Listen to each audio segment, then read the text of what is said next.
Morning, everyone. My name is Misha Gold, and I'm from the Energy Power Group. And this summer, I focused on studying about exoplanets and more specifically about the Young effect and how we can use that to study these systems.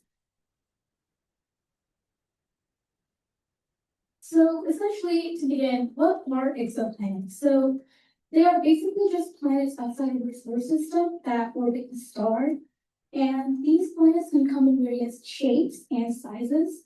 So far, we have confirmed over 5,000 exoplanets, and these can help us understand how these planet systems have formed, evolved, and developed.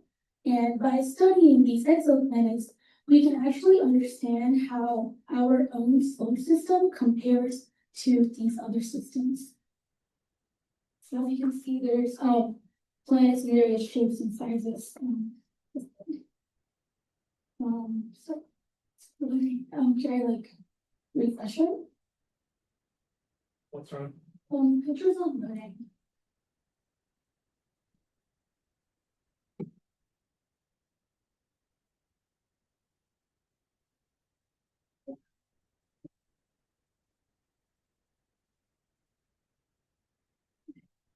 Okay, sorry about that. But basically, how can we detect and study these exoplanets? So one of these methods is the transit method, and you can actually use this method to detect them in the first place. So this method detects and so how we can use this method is basically when you have a star and when the planet transits across the star, we notice a dimness in the star's brightness as you can see as the planet transits, we notice that there is a sudden dimness in the star's brightness. So by using this, we can actually measure and infer about the planet, the size and the length of its orbit, as you can see right there. Another method we can use is the radial velocity method, and this method is used to actually learn more about the planet's orbit and the mass. And for this method, we actually use the star's motion is measured using light. So essentially, as the exoplanet orbits towards the Earth, we notice that the light waves are compressed. That's because the planet wobbles, and so the star because of the gravitational effects. So as the exoplanet moves towards the Earth, light waves are compressed, which causes the star's light to shift to a blue spectrum, whereas when the exoplanet orbits away from the Earth, we notice that the light waves become more stretched, which causes the sun's light to shift to the red spectrum instead. So by using this, we can actually infer more about the orbit's planet and its mass, which are really important to study. But these methods don't really tell us about, how the orbit is tilted or how it actually looks. So that's where the RM effect comes into play. Now, this method is actually really useful for getting more information about the planet itself compared to the other methods.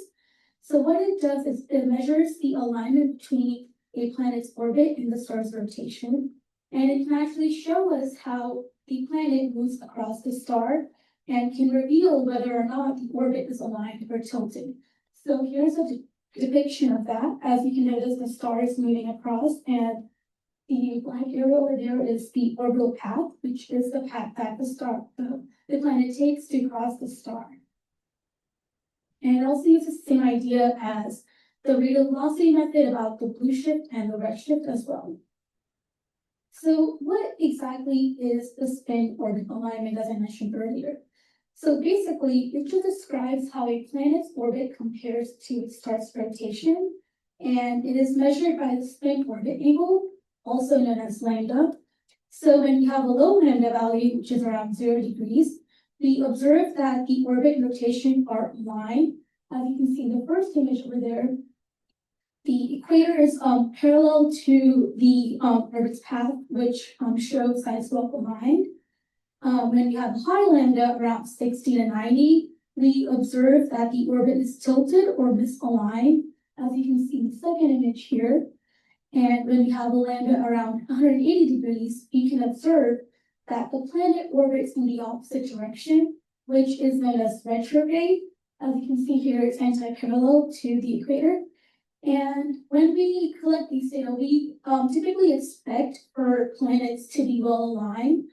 Although when we observe these, we observe that around a third of the exoplanets are actually misaligned. And when comparing this to our own solar system, the planets in our solar system actually orbit within about 7 degrees of the sun's equator, which shows how our solar system is actually well aligned in our data.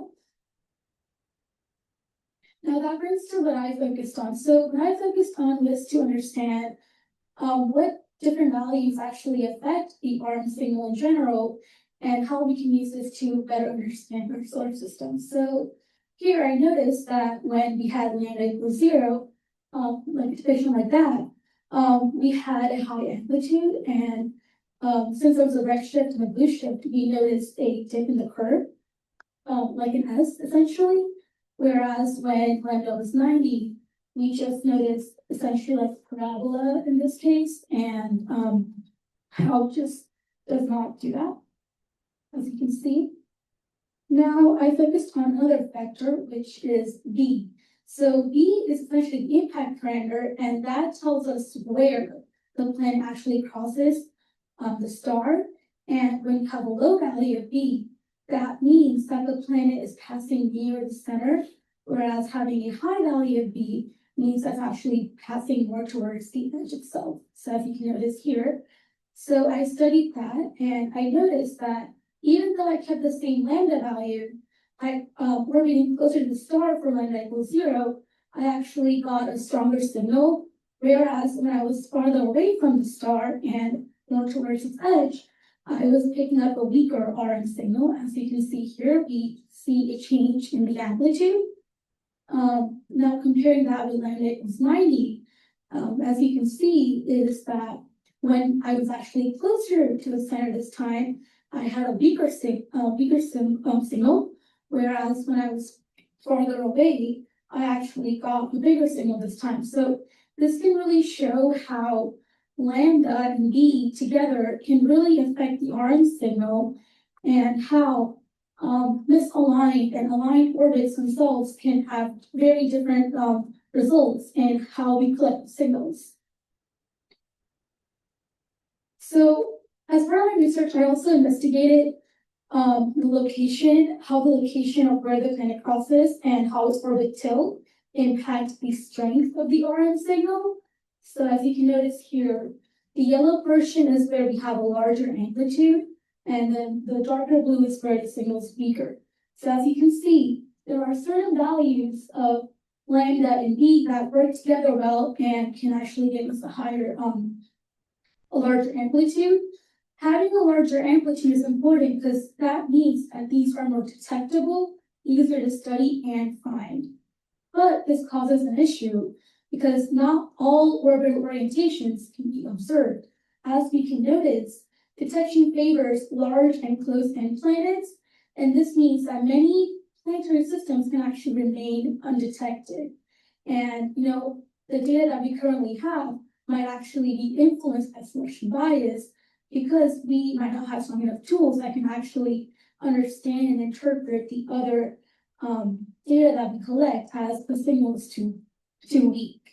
So that's what I learned, is that the current data we have right now might not be fully understanding. And by focusing on this bias, we can actually understand how there's so much more, and we need to observe all that to fully understand the grasp of the planets and how these systems form and evolve. So in conclusion, exoplanets are just planets that orbit stars in our own solar system, and there are several methods to detect and study these exoplanets. And the RM effect actually just measures the alignment between a planet's orbit and the star's rotation. And there are different factors such as V and lambda that can affect the shape and the strength of these signals. And studying the RM effect is actually really important to help us understand more information on exoplanet systems and how they form and evolve. And one thing to really note from this is that every detection method has its bias, meaning that some are easier to find than others. And by studying these biases, we can actually understand the true diversity of the planetary systems. Thank you. Any questions?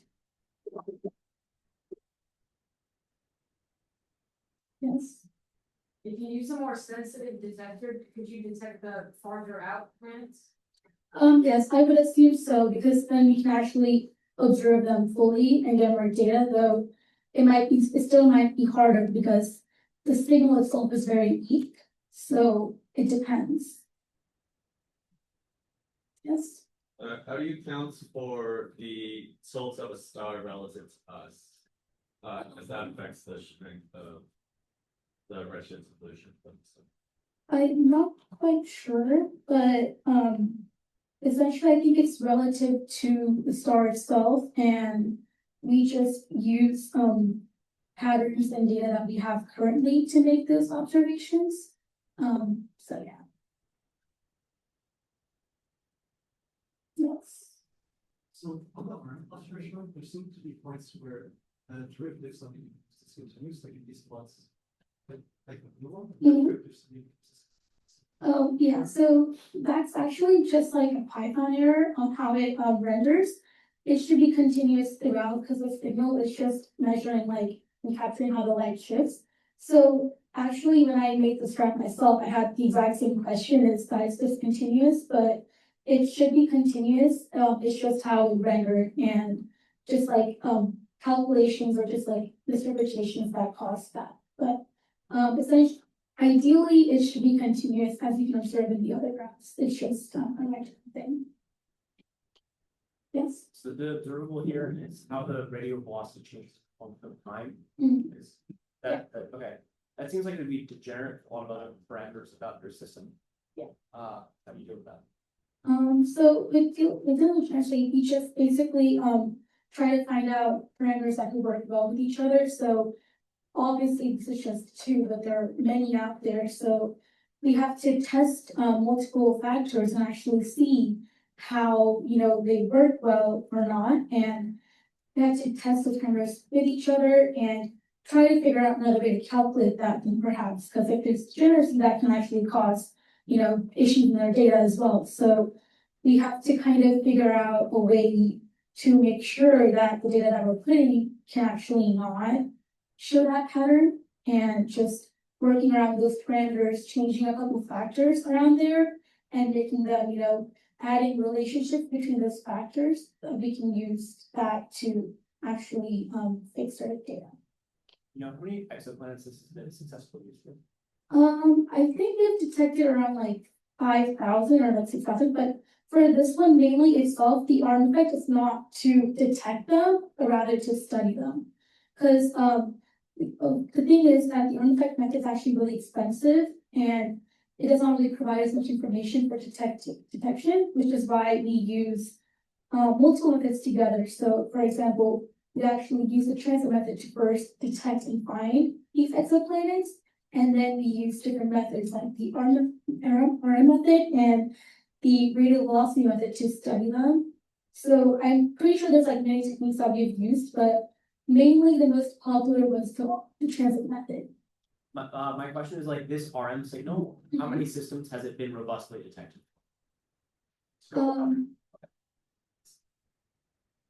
Yeah. Any other questions? Are you interested in moving into astronomy possibly as a field of study? Yes. Part of the reason why I actually wanted to do this lab was because I have an interest in aerospace, and I wanted to explore that field for the future and gain more experience, which is why I signed up for this lab. So yeah, and I think being this lab actually taught me more about how we can study these, and it's taught me more like complex ideas and how things that we study can actually connect in this field, and it's just way more than just stars and planets. It's actually really complex, which I really enjoyed learning. Thank you.